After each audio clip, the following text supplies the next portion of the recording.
আবারও চলে এসেছি এই বর্ষাকালে কিভাবে একটা উইকেন্ড ট্রিপে আপনারা সবাই ঘুরে আসতে পারেন আপনাদের বন্ধু বান্ধব বা আপনার ফ্যামিলি বা সোলো ট্রিপে একটি খুব কাছের মনোমুগ্ধকর জায়গা থেকে, যেখানে থাকবে ঝর্ণা, পাহাড়, নদী, মন্দির, সব কিছুর একসাথে মেলবন্ধন।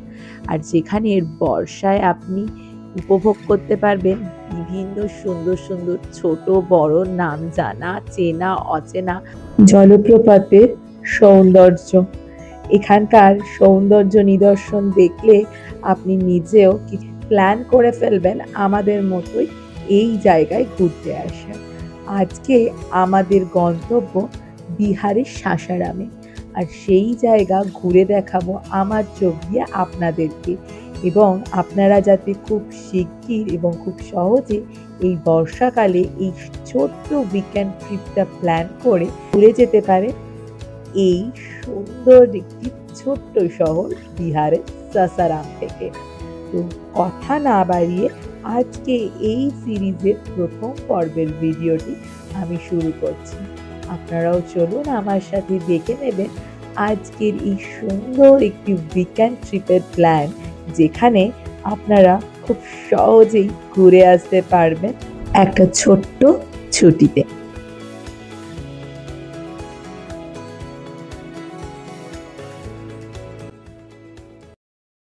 নমস্কার, আমি Soumi and welcome to my channel the Ghumakkar গান।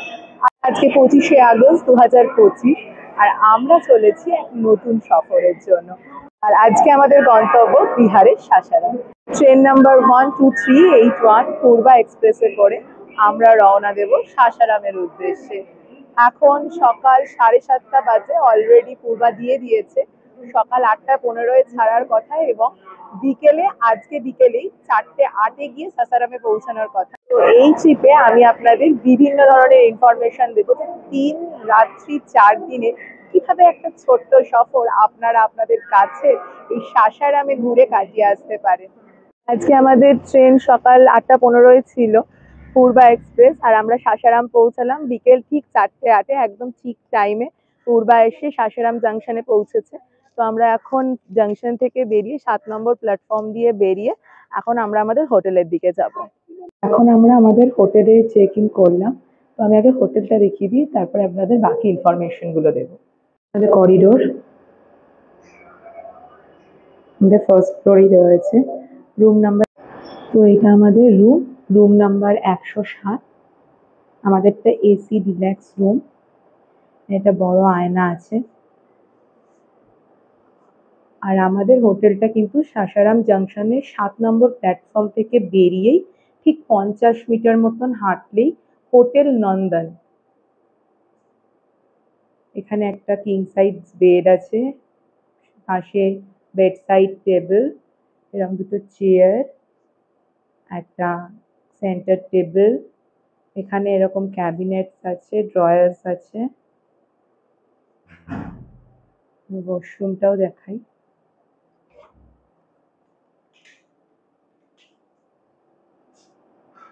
গিজার আছে, এখানেও আয়না, বেসিনস।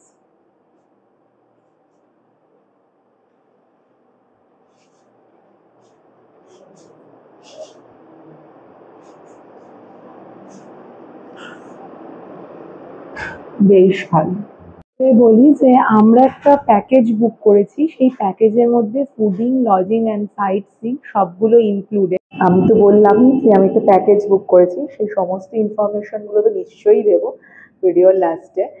আর আমরা রাত্রিরের জন্য বলে দিলাম যে রুটি, চিকেন আর একটা সবজি, তো সেটাই আমাদের দিয়ে যাবে। তা এখন ভাবলাম যে একটু বিকেল, এখন জাস্ট 6টা বাজে আর কি, একটু ঘুরে ফিরে আসি। কোথাও এসে বসে থাকতে একদম ভালো লাগে না, মানে ওই পায়ের নিচে সর্ষে ফুল আর কি। তো এখন আমরা ঘুরু ঘুরু করতে যাচ্ছি একটু একদম স্টেশনের কাছে। আর আমি হোটেলটার নাম নন্দন বলেছিলাম, নন্দনাম। আমি হোটেলের বাইরেটায় গিয়ে হোটেলের বাইরেটাও আপনাদের দেখিয়ে দিচ্ছি, খুব সুন্দর হোটেলটা। এটা হচ্ছে হোটেলের রিসেপশনটা। রিসেপশনের এখানেই রেস্টুরেন্টের মতন আছে। এই হোটেলটা কিন্তু স্টেশনের ব্যাক সাইডে। আমি দেখিয়ে দিচ্ছি, এটা হচ্ছে স্টেশন। আর স্টেশন থেকে বেরিয়ে এসে মানে 7 নম্বর প্ল্যাটফর্ম থেকে বেরিয়ে এসেই এই হোটেল নন্দনাম।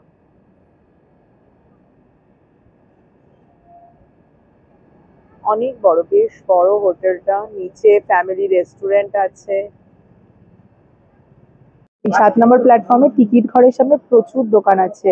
মানে এখানে চাট তো পাওয়া যায় না দেখলাম না, ফুচকা, তারপরে হচ্ছে ফালুদা, এই সবগুলো পাওয়া যায়, এগ রোল।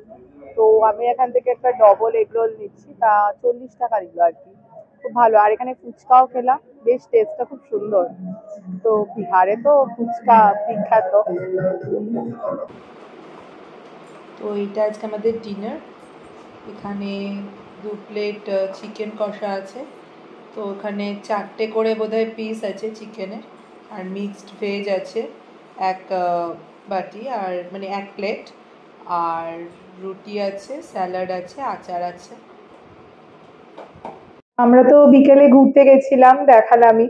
ডিনারও দেখালাম যে ঘরে দিয়ে গেছে, খুব সুন্দর। আর এদের সার্ভিস ভীষণ ভালো। মানে আমরা একটা কিছু বলছি, 5 মিনিট যাচ্ছে না, জল চাইলে জল, চা চাইলে চা সঙ্গে সঙ্গে দিয়ে যাচ্ছে। ভীষণ ভীষণ ভালো সার্ভিস হোটেলের। কি বা আমাদের সাথে যে মানে আমরা যার কাছে প্যাকেজটা বুক করেছি, যেই কামেন্দ্র দার সাথে, সে খুবই ভালো, ভীষণ মাই ডিয়ার। মানে এত বিভিন্ন রকম মানে প্রবলেমের সলিউশন 5 মিনিটের মধ্যে করে দিচ্ছেন আর কি। তো আমরা এই প্যাকেজটা যেটা বললাম ভিডিওর ফার্স্টেই, ফুডিং, লজিং আর থাকা নিয়ে, এসি হোটেলে থাকা এবং ফুডিং, লজিং, সাইট সিন সবকিছু মিলিয়ে আর কি, আমাদের যে 2 পার্সন যেহেতু, দুজনের জন্য যেহেতু, তাই জন্য টাকাটা একটু বেশি, 10,500 টাকা করে পার পার্সন নিচ্ছে। তো আমরা আর লজিং আর ফুডিং এর ঝামেলাটা আলাদা করে রাখিনি, এনারা আলাদা করে গাড়িও বুক করেন। সেই ক্ষেত্রে ছোট গাড়িতে সাইট সিন করতে হলে 12,000 টাকা করে নেওয়া হয় 4 সিটার্স কারে।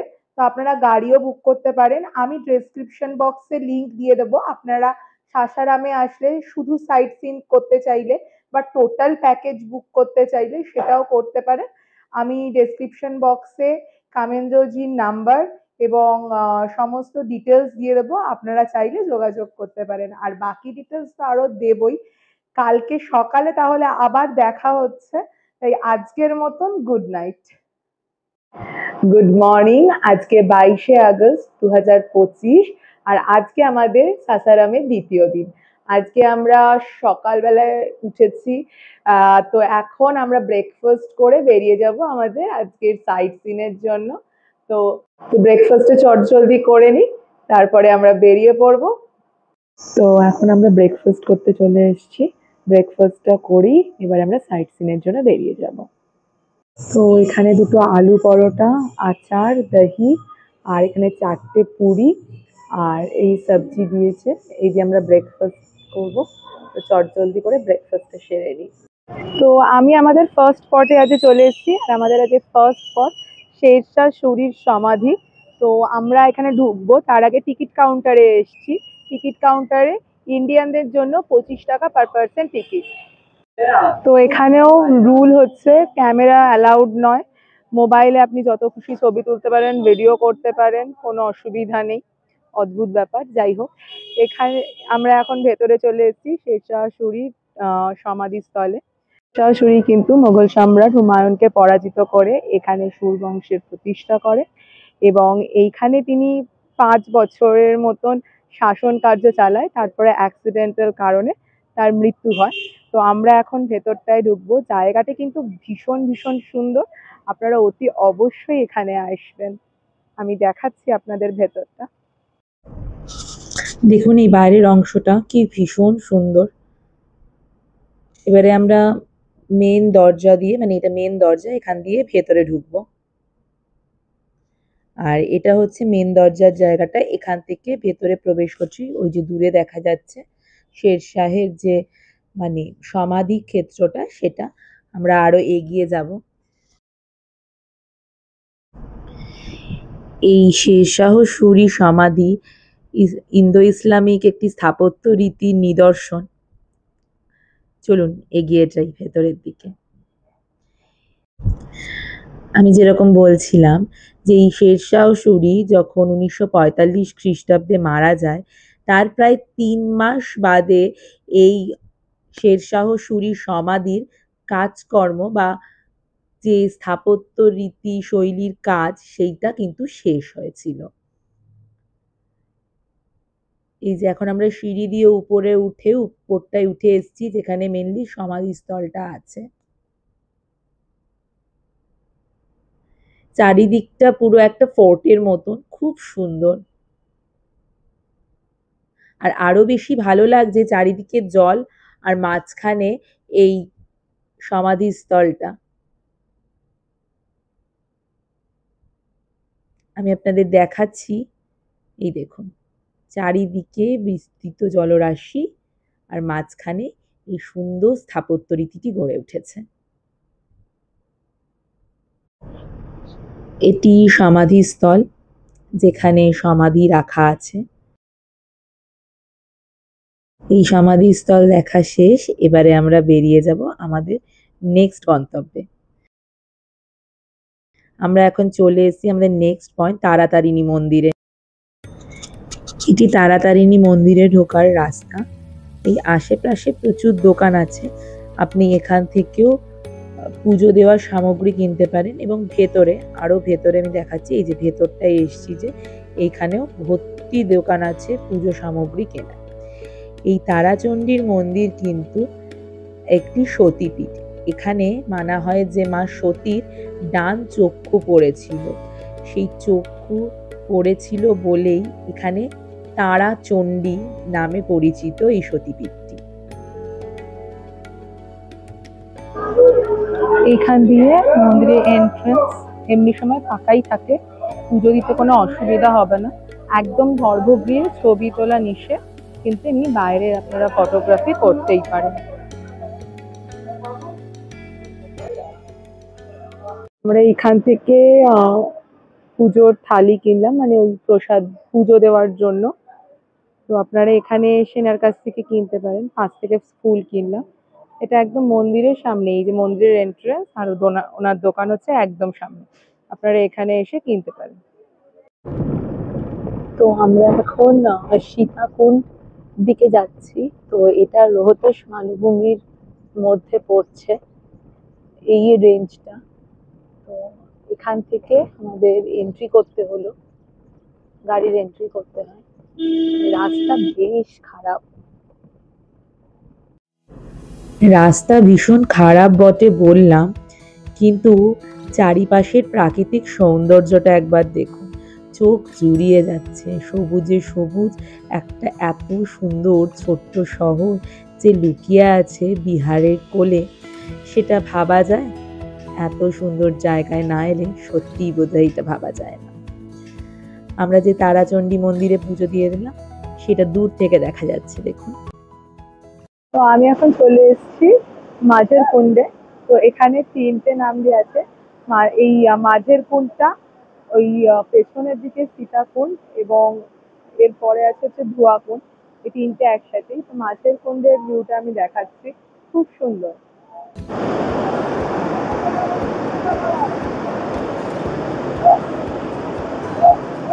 যেখানে গাড়ি দাঁড়ায় সেখান থেকে কিছুটা ওই 100 মিটার 150 মিটার মতো একটু ট্রেক করে এই নিচের দিকটায় আসতে হয়। তো এটা মেনলি একটা পিকনিক স্পট, এখানে পিকনিক করতে সবাই আসে এই সময়টায় শীতকালে। আর সাসারামে আসার আইডিয়াল টাইম হচ্ছে কিন্তু এই আগস্টের মাঝামাঝি থেকে সেপ্টেম্বরের মাঝামাঝি অবধি, তাহলেই ফলসগুলো এত সুন্দরভাবে দেখা যায় আর কি। আর এখানে রাস্তায় রাস্তায় প্রচুর ফলস আছে, প্রচুর, মানে সবাই রাঁচি বা নেতারহাটের কথা বলে, রাঁচি ফলসের জন্য বিখ্যাত, বা ঝাড়খণ্ডে, বাট এত ফলস কোথাও নেই বোধহয়। মানে আমি রাস্তায় আসতে আসতেই 3-4টে ফলস এমনি দেখতে পেলাম। আরও বেশি মজা লাগে যখন এই ওয়াটারফলসের কাছে এসে ওয়াটারফলসের এই সুন্দর একটা ভিউ আর এত সুন্দর একটা আওয়াজ পাওয়া যায়, কি তাই না? আমি একটু ভুল বললাম, এটা হচ্ছে সীতাকুণ্ড। মাঝের কুণ্ডটা পেছন দিকে আছে, মাঝের কুণ্ড আর ধোঁয়াকুণ্ড, মানে এই ধারাটাই এক সাইডে সীতাকুণ্ড নামে, এক জায়গায় মাঝের কুণ্ড নামে এবং আরেক জায়গায় ধোঁয়াকুণ্ড নামে পরিচিত।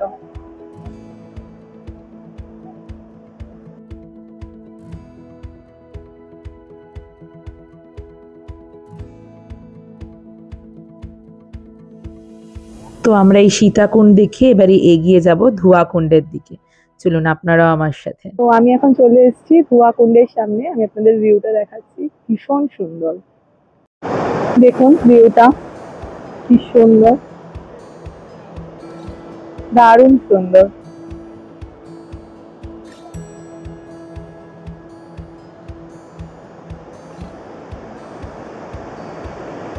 এই আগস্ট মাসে না এলে কিন্তু, বা এই সেপ্টেম্বরের দিকে না এলে এই ফোর্সটা দেখতে পাবেন না। বর্ষার একদম শুরুতে আসলে কিন্তু এই ফোর্সটা দেখতে পাবেন না। এটা হচ্ছে ধোঁয়াকুণ্ড।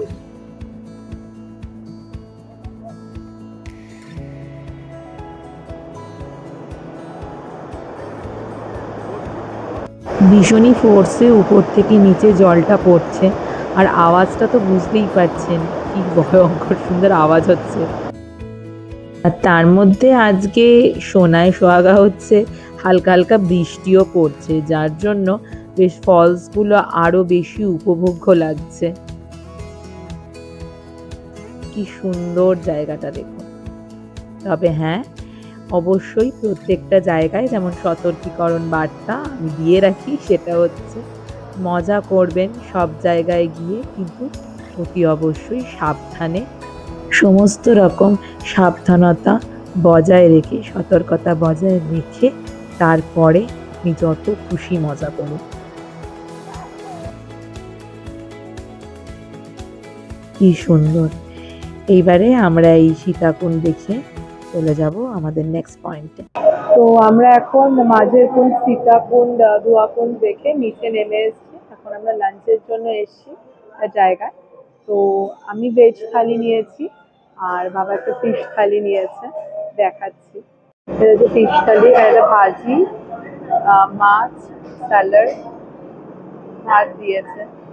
এটা হচ্ছে ভেজ থালি, এখানে পনির, কড়াই পনির দিয়েছে, ডাল দিয়েছে, আলু ভাজি আর স্যালাড দিয়েছে। তো আজকে আমরা আমাদের লাস্ট পয়েন্টে চলে এসেছি। তো এইটা হচ্ছে পাইলট বাবার মন্দির। তো আমরা এখন পাইলট বাবার মন্দিরে ঢুকবো। এই পাইলট বাবার মন্দির বা পাইলট বাবার আশ্রম প্রতিষ্ঠা করেন কপিল সিং, উইং কমান্ডার কপিল সিং, যিনি প্রথম জীবনে ছিলেন সেনাবাহিনীর একজন উইং কমান্ডার বা ফাইটার প্লেনের পাইলট। তো সেইখান থেকেই এই নাম পাইলট বাবার আশ্রম। পরবর্তী জীবনে উনি নিজে আধ্যাত্মিক জীবনের শুরু করেন। তো সেই কারণে যখন তিনি আধ্যাত্মিক জীবনে শুরু করেন, তখনই এই আশ্রমের প্রতিষ্ঠা। এখনো এই আশ্রমের কাজ চলছে। চলুন ভেতরটা আপনাদের দেখাই। ভীষণ সুন্দর সাজানো গোছানো, পরিষ্কার পরিচ্ছন্ন একটি মন্দির বা আশ্রম কতটা সুন্দর হতে পারে, কতটা মনোমুগ্ধকর হতে পারে, তা আপনাদের আজকে ঘুরে দেখাবো। এই যে ভেতরে এগুলো হচ্ছে মন্দিরের চত্বর। এখানে বিভিন্ন বিগ্রহ আছে। এখানে যেমন হিন্দু সম্প্রদায়ের দেবদেবীর বিগ্রহ আছে, তেমনই কিন্তু বৌদ্ধ সম্প্রদায়ের একটি নিদর্শন এখানে পাবেন।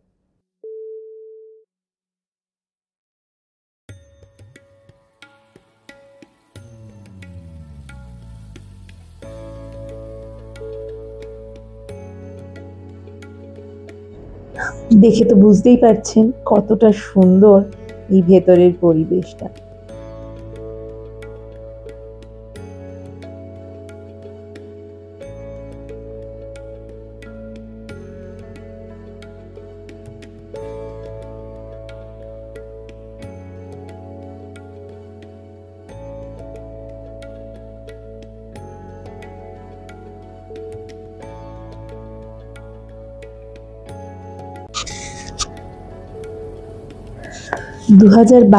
সালে ৮৬ বছর বয়সে এই পাইলট বাবা অর্থাৎ কপিল সিং তথা সোমনাথ গিরির মৃত্যু হয়। এই সেই সমাধিস্থল। লোকমুখে শোনা যায় উনি নাকি হিমালয়ে ধ্যানের সময় অশ্বত্থামাকেও দেখেছিলেন। এই যে আমি বলছিলাম একটি বৌদ্ধ ধর্মেরও নিদর্শন এই আশ্রমে পাওয়া যায়। এই দেখুন তার নিদর্শনের ছাপ। কি সুন্দরভাবে যে এই আশ্রমটি সাজানো তা বলে বোঝানোর নয়। এখানে একদিকে যেমন ধর্ম মিশে আছে, অন্যদিকে তেমন মিশে আছে বিভিন্ন জনজীবনের প্রতিচ্ছবি।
তো এই সাসারামে আসলে অবশ্যই করে এই পাইলট বাবার মন্দির বা পাইলট বাবার আশ্রমে আসবে, ভীষণ ভালো লাগবে।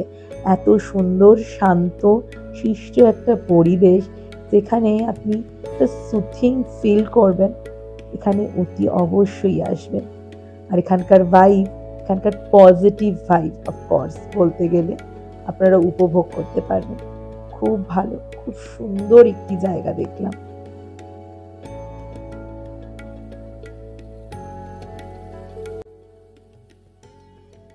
তো অলরেডি বৃষ্টি শুরু হয়ে গেছে। আমি বললাম এটা আজকে আমাদের লাস্ট স্পট ছিল পাইলট বাবার মন্দির। তো আমি আজকের এই ভিডিওটা এখানেই শেষ করছি।